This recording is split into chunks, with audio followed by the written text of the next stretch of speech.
Здравствуйте, дорогие друзья, дорогие соотечественники. Сегодня день скорби.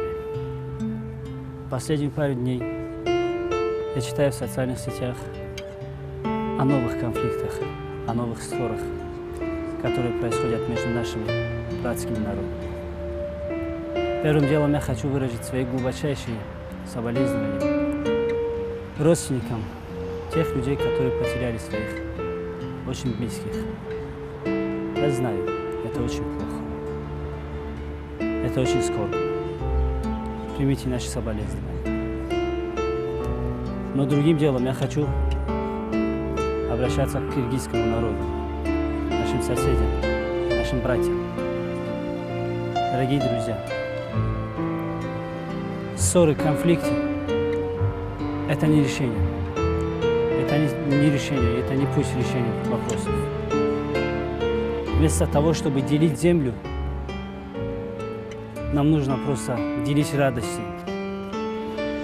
делить успехи наших, радости, успехов в любой сфере, начиная от научных, заканчивая даже спортивных мероприятий. Вот что нам нужно делить. История не знает такого.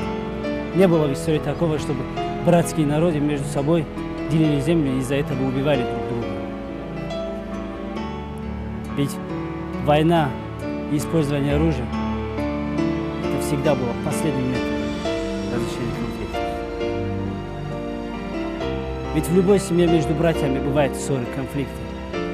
Но я не думаю, что эти конфликты должны кончаться гибелью одного из членов этой семьи. Мы же одна семья. Мы же братья. Не должно быть такого.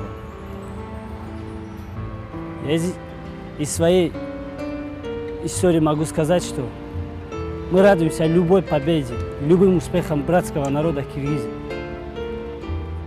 Буквально пару лет назад во всех играх, во всех мероприятиях, во всех олимпиадах мы болели за братских народов, за киргизов, точно так же, словно это были наши спортсмены.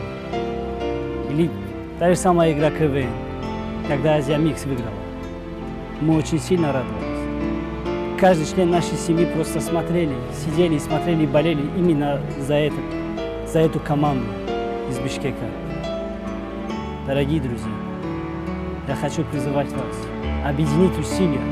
Я знаю, что в этом даже виновата третья страна, может даже и четвертая. Но я хочу обращаться к вам. О чем? О том, чтобы объединить усилия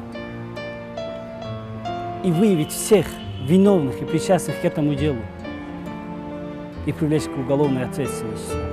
Именно так мы можем разрешить именно такой конфликт.